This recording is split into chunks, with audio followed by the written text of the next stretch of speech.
Good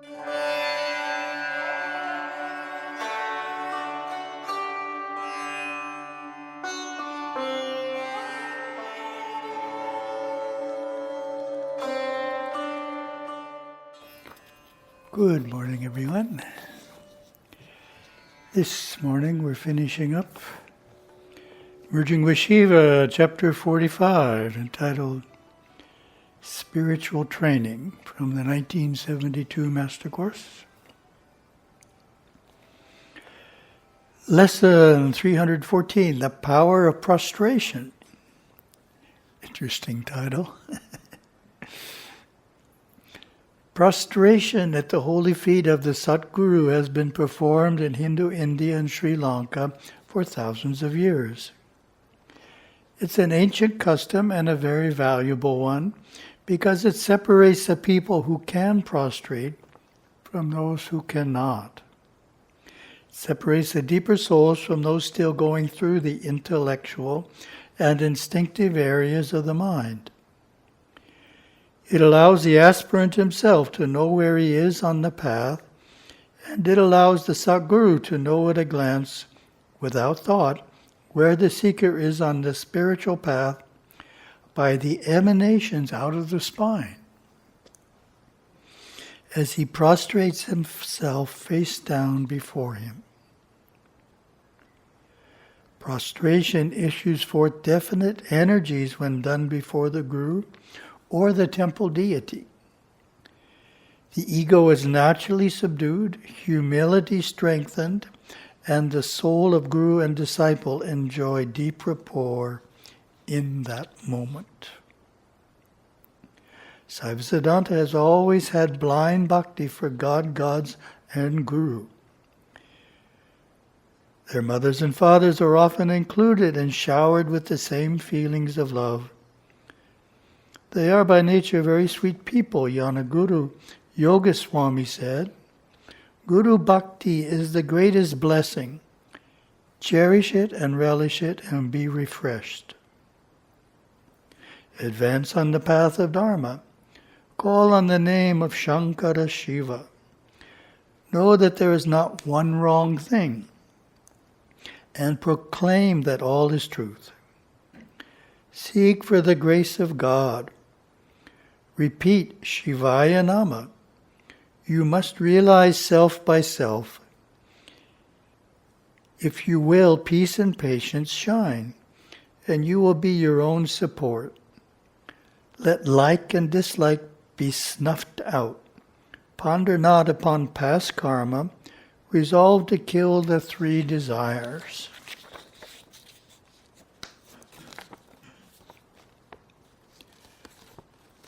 Devotees often transfer to their Guru whatever feelings they have for their mothers and fathers. This does not mean that they cease to love their mother and father when they accept a Guru. It means that if they have problems at home, they will have similar problems with their Guru. If they love and honor their parents, they will love and honor their Guru. Devotees who have true bhakti are filled with love for all beings. Their children will never upset them. They care for their pets and love their mother and father. They do not go to a Guru to escape unhappiness at home. They go to a Guru because their mother and father have taught them all they know, and now they must move onward. Even in this move, the parents' blessings are sought to either follow the family Guru or another. This is the traditional way. This is Saiva Siddhanta. There are emanations that come out of the spine wherever the individual is functioning. Different types of instinctive intellectual feelings or those of superconsciousness. The meditator works with those forces. He transmutes his energies to the crown chakra. You must work diligently to get there, and then you have it for eternity. This is the great heritage that is your right to receive by living on this planet. Transcendental beings who have nerve systems so highly developed that they do not need a physical body in which to function and help those on earth can give a vital and a vibrant darshan which will help and stabilize you on the path. These are delicate, subtle, actinic beings that have once lived on the earth and, just like you, have meditated, worked with their forces, attained self-realization, brought both darshan, and finally dropped off the physical body, vowing to serve the people of the earth. Hindus call them devas, gods, or deities. All of them are right here because everything is in one place. Everything of a same or similar vibration is in one place in the akasha. The great actinic bodies of all these evolved beings are right here. You can invoke the darshan of the gods too if things really get rough for you on the path up the spine. Lesson 315, yoking the inner worlds.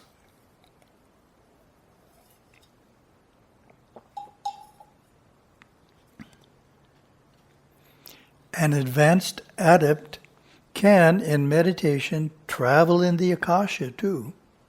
He can go to India, Sri Lanka, America in 3 different ways. By projecting himself mentally out there in the akasha,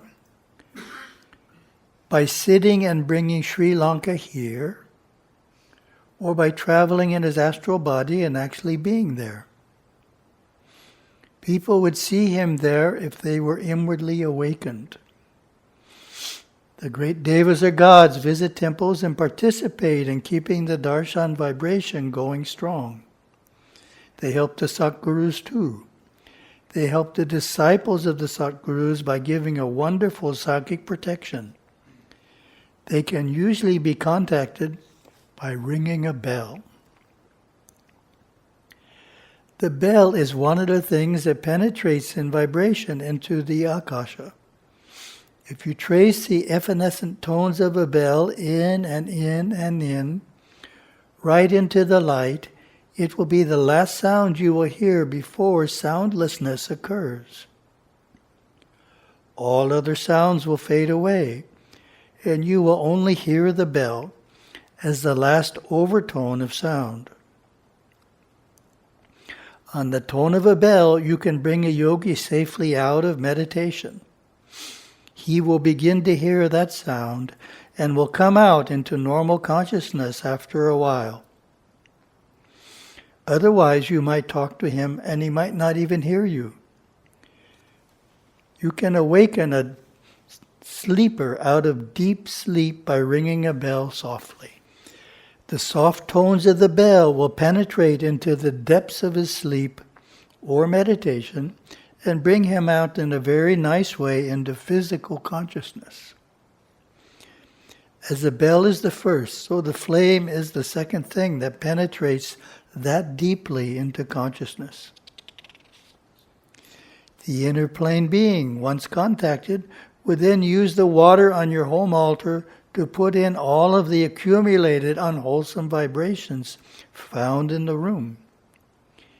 He would then charge the stone on the altar with his darshan. The inner plane being or deva would come to the puja, summoned by the bell. The power of the flame would give him the ability to work within the room, and he would go around collecting all the negative vibrations from everybody, old karma and magnetic collections of thought and emotion, and put it all in the water. After the puja, the water should be thrown out. It may start to get cloudy. In the meditation room, the water should always be kept fresh because it even collects odic forces on its own. The odic force is what causes all the problems on earth. Water itself is odic force, so it collects the conflicting vibrations in its elements. The actinic forces do motivate odic forces, as well as create odic forces. So when in the large temples of India the ceremony is at a certain pitch and height, the darshan of the deity that the temple is built for is felt, because he visits the temple in his spiritual body. He might just come for a short period of time, but the vibration of the darshan is felt in a very dynamically uplifting way. A vibration similar to that of a Satguru, but different because it comes from an inner plane. It protects one from old experiences coming up from the subconscious to repeat themselves, karmas that perhaps might take years to live through again. This inner protection is one of the many wonderful ways that darshan works for the good of people on the path. Thank you very much. Have a wonderful day.